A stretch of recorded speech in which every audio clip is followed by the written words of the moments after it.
Well, so last night, and today is Monday, uh, Monday the 9th of November, I got a text message from a young man who's on the screen now, James Anthony, and he shared some news with me. And it was incredible news, so good that I thought, well, James, let's get on Zoom and let's talk about it because everyone will want to hear about it. So, hi James, how you going? Yeah, I'm going all right, Ag. How are you? Good, good, mate. Do you want to share with everyone the news you shared with me? Yeah.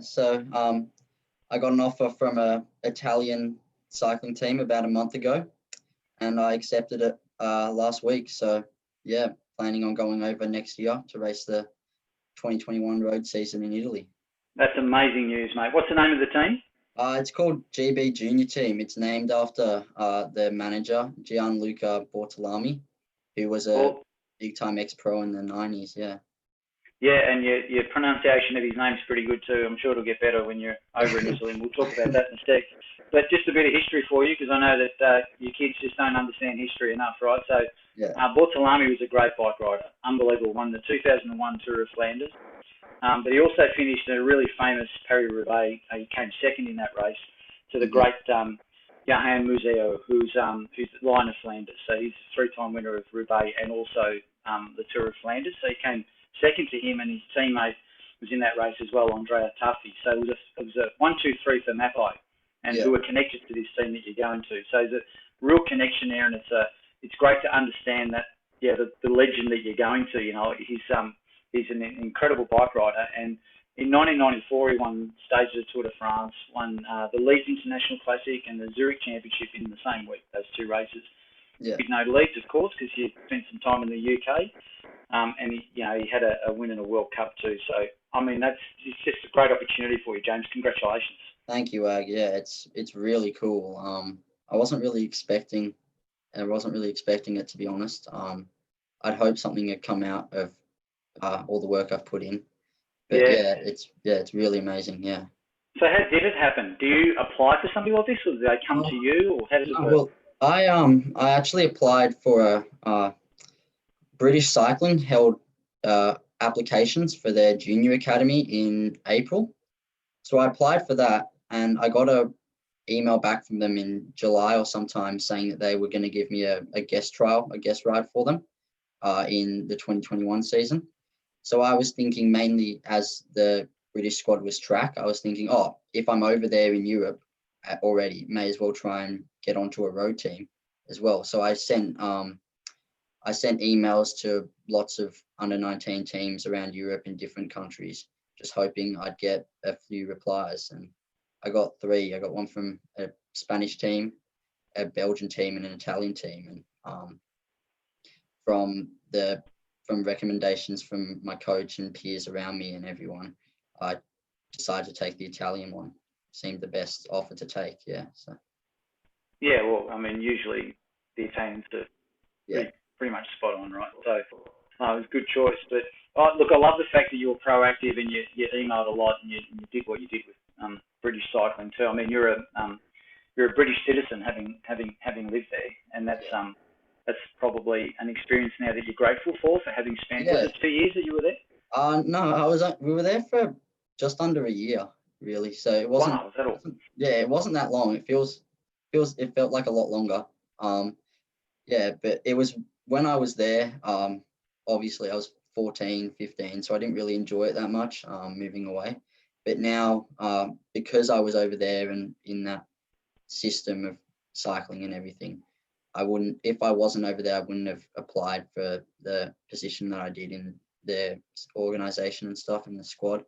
Um, so yeah, now looking back on it, I'm seeing it is more of a good opportunity. It was a good opportunity. I should have used it better while I was there, but now it's yeah, I'm starting to realize how good it really was. One of the things I have noticed with other riders that I've interviewed, like Henry Dietz, even Ali Nussbaum, Catalina, even Nick Avels, when I interviewed Nick, the time they spent overseas, they're really grateful for. And Henry was one who had spent time overseas twice before he was 18, and you're going to be in the same boat. Not Yeah. necessarily both times for racing, but having moved with the family, having to adopt to a school system, and then coming back quicker than probably what you thought. and now you're going alone. How does Mum feel about that?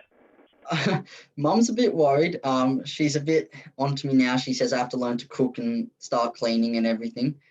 She's apparently I have to start to learn how to use the washing machine and all of that. So yeah, she's a bit worried that I'm not going to know what to do when I get over there. But it's I guess it'll be okay. Secretly, I might know how to do a few things. I might just be a bit lazy and don't not really want to do them. But yeah. Yeah, I suspect you're right there. I suspect you know exactly what you need to do, but maybe she shouldn't have spoiled you so much, right? So, yeah, I've been very spoiled. So yeah, mum's been amazing.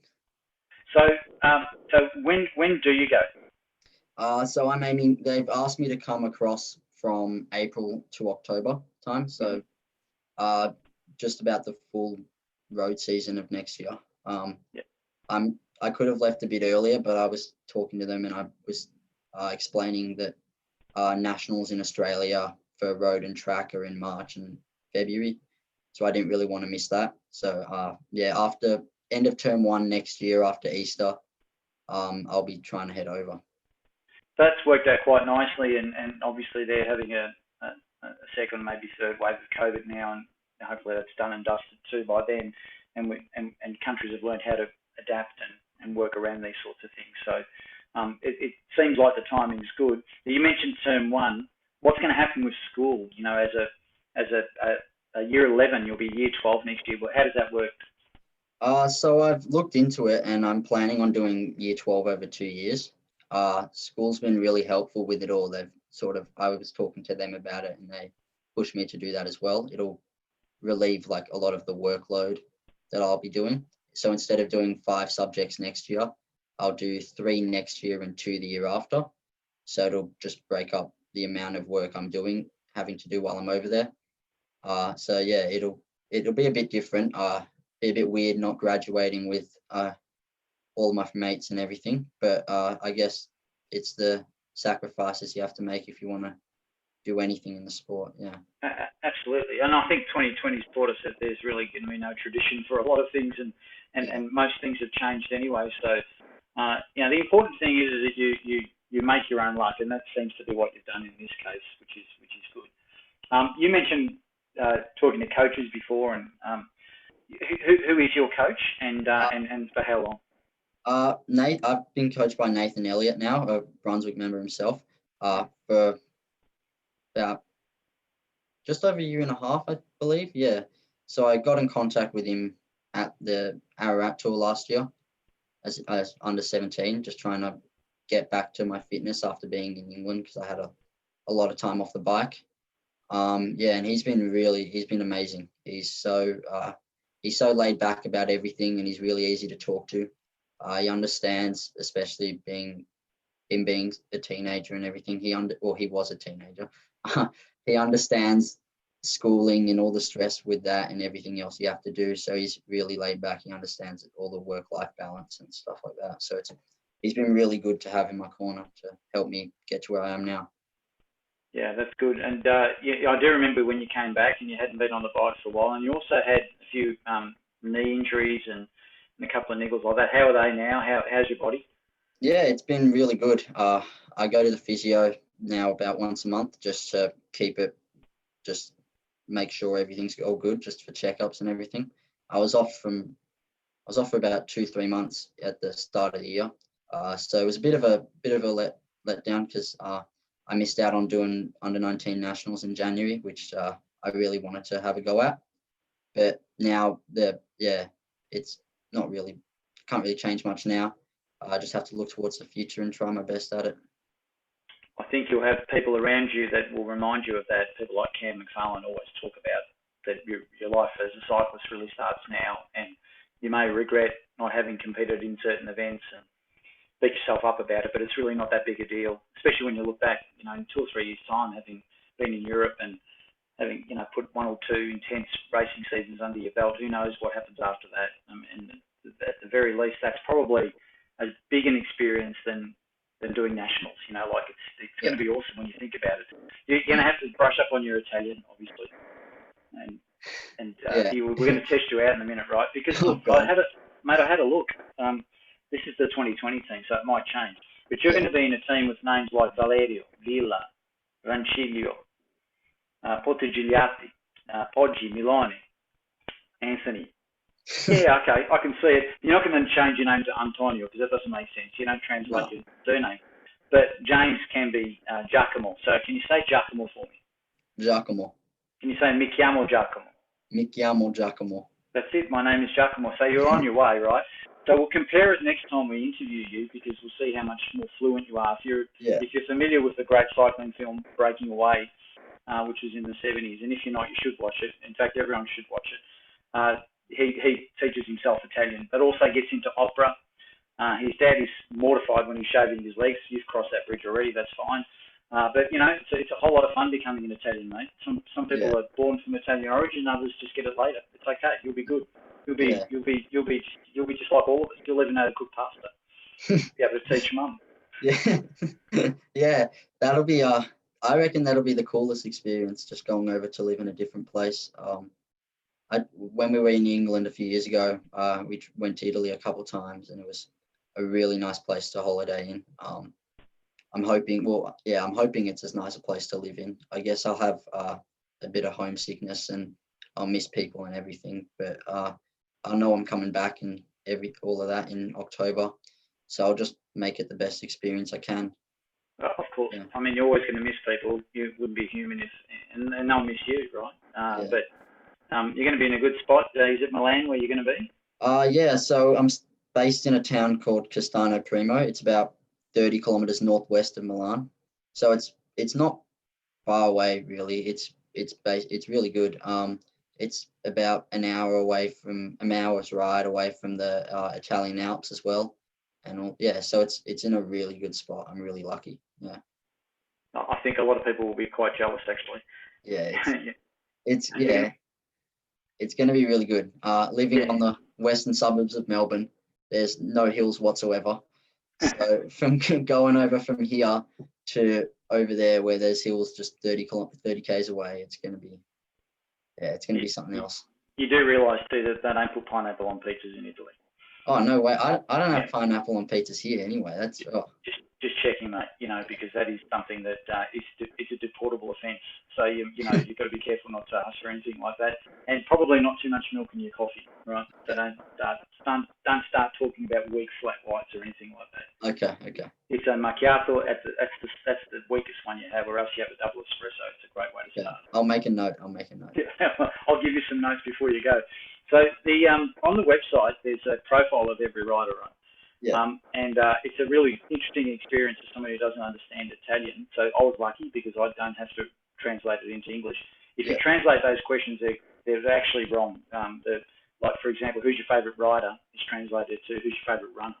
So so I decided to not worry about the translation and I'm just going to read the questions myself, and I know what they mean. So some of the questions are, what's your name? What's your age? What's your weight? Your height? We don't need to know about that. Yeah. How long have you been riding for? Be about 8 or 9 years now, I think. Yeah, I can't remember really how long. I remember going down to the clinic my first time. It was quite a while ago, but ever since then, it's all I've been doing. Yeah, I was saying to you off air before we started that I feel like I've seen you win every major race you've won. It's surreal. It's like I can just imagine how your parents feel, because I was so pumped last night when I got that message. There's little James who's had all the different hairstyles, being interviewed at the junior clinic after NJCS, and now you're going to Italy and living in Milan. What's going on? It's so awesome. The other question here is, when was your first victory? Now that could mean a whole lot of things, right? Like your first victory that you remember, or your first big victory. You decide. I can't really remember. Does clinic count? 30-second challenge. Yeah, you've got the fastest time 30-second challenge that'll do. What's your target for?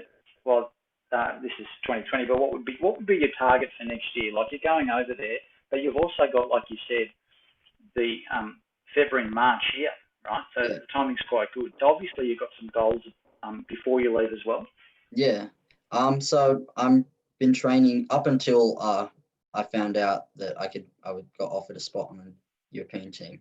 My main goal was nationals next year, road and track. So I'm still training for them. That's my number one goal. Just trying to do as well as I can in them. Hopefully get a few good results, and then hope just get over to Europe and experience the different type of racing that's over there. That's Will you be racing all over Europe, or are a lot of the races in Italy itself? Do you know what the breakup is?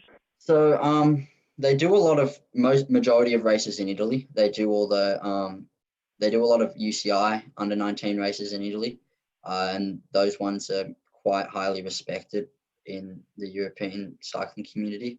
They race around Switzerland. I know that they do a lot of road races and track races in Switzerland, which is really cool. And I believe they do some in France. So yeah, it'll be a mix of races and a mix of places. So it'll be really fun. So you just said you'll be doing track as well there. Yeah. Okay. So that was one of the big reasons I took the spot as well.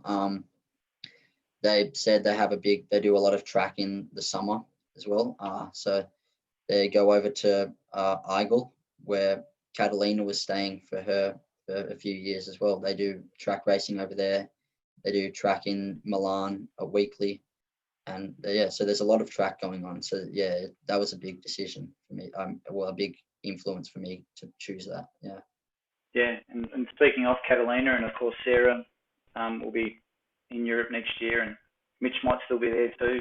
Yeah. He, goes another year, and you've got plenty of riders who will come in and out, and hopefully get there. Ali, maybe coming back, or she might stay there. But there's an opportunity that perhaps you can meet. Even Flappy after Tokyo might end up over there. Yeah, Who knows? Yeah. So it's going to be really cool. I'm situated in quite a decent spot, I guess, right next to the airport. So I can get around to different places quite easily.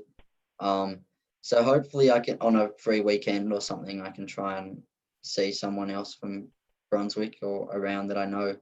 So it'll be really, it'll be really fun.